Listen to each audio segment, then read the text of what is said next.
I'm sorry for wasting your time, the slimy realtor wheezed.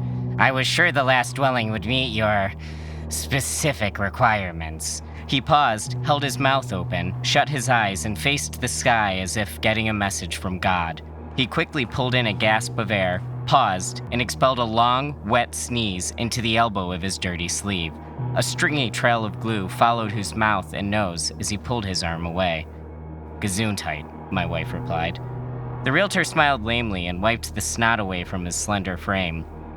He held out his long, bony arm and faced his palm upward to the air as if to guide us. Shall we? He asked in his drippy voice. Should we ride in one car, or will you follow?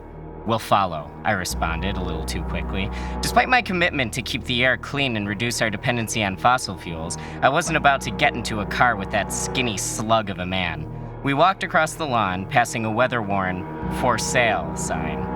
I watched him slink into his sparkling champagne town car. The color was hideous and matched its owner well. Without speaking, Laura and I climbed into our humid Japanese car. We were hit by a blast of nauseating heat. I turned the ignition on, and we waited for the AC to start up.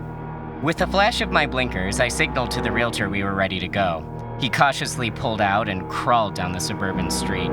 I rolled my eyes impatiently inside. My wife put her hand on my knee to reassure me. House after house passed by as we followed the wormy man, who was now driving a few miles under the speed limit. Every house seemed to be the same off-white color, here and there an oil stain on the bright driveways, and a cornfield of identical plastic mailboxes. There wasn't a child out nor a car on the street.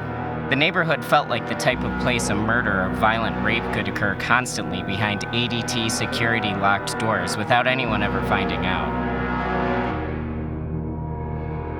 I'd only spent 2 hours with the realtor. From the instant I saw his greasy hair, zitty nose, shirt drenched in sweat, and smelled his noxious odor, I wanted to go home.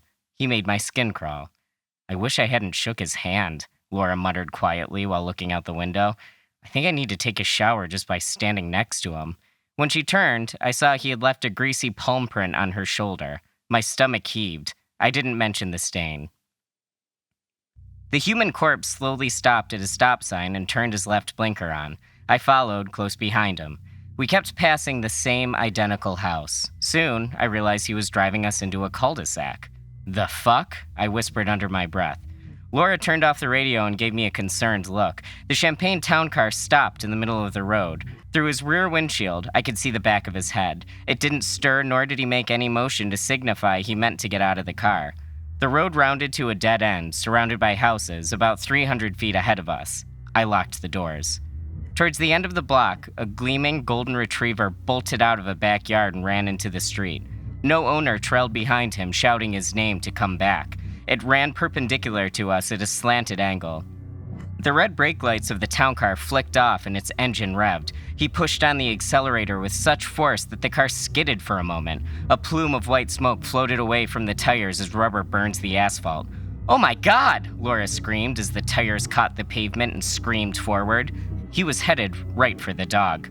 "Do something!" she shouted at me.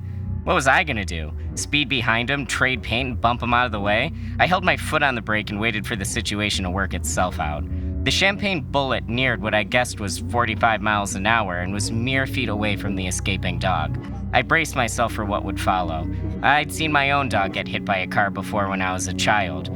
Rocky got hit and dragged by a heavy Cadillac. He spun around lamely like a dummy, got caught under the bumper, and tossed into the street before he was deposited, motionless on the ground. Blood poured from his mouth, and there was a tiny slit in his belly where his organs ballooned out.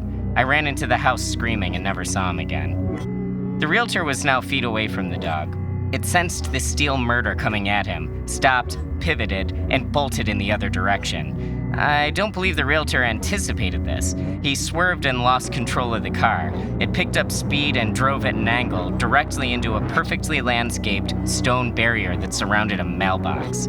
He caught the side of it with his right bumper, and the car went airborne. It flew for only a few feet before it slammed into a tree. "Oh my God!" Laura screamed again, this time covering her mouth. The dog disappeared into a backyard. The car beeped as I got out of it and slowly approached the scene of the accident. Laura stayed put. No neighbors came out of the house, nor did I see any blinds pulled back to investigate the loud crash. I approached the car with caution as smoke began to fizzle under the hood. I called out to ask if the slug was okay, but I heard no response. I peered into the car and could see him plainly through his broken driver's side window. He'd flown over the steering wheel just long enough for his chest to catch the top of its hard rubber-encased metal. He hadn't been wearing a seatbelt and was jettisoned from his cockpit into the windshield. There was a circular crack with a spiderweb of broken, but not shattered, glass. In the center was a perfect circle of a blood stain with some chunks of scalp and hair. He hung lamely over the steering wheel, his face pointed at me. His eyes were half open and his tongue held out like a cartoon character. Purple blisters rose on the side of his neck where his broken bones pressed against the skin. A fizz of brain split through his forehead and blood poured out of his greasy nose, eyes, and mouth. I heard the slam of a car door. Laura approached the damage. "Hey, stand back, get in the car," I commanded without raising my voice. So serious were my instructions that she got back into the car without questioning. She rolled down the window and watched. Not knowing what to do, I backed up with my hands in the air at about waist level, never breaking eye contact with the dead eyes, as if the realtor's corpse were holding me up. I walked backwards until I reached my car and got in. Is he okay? No.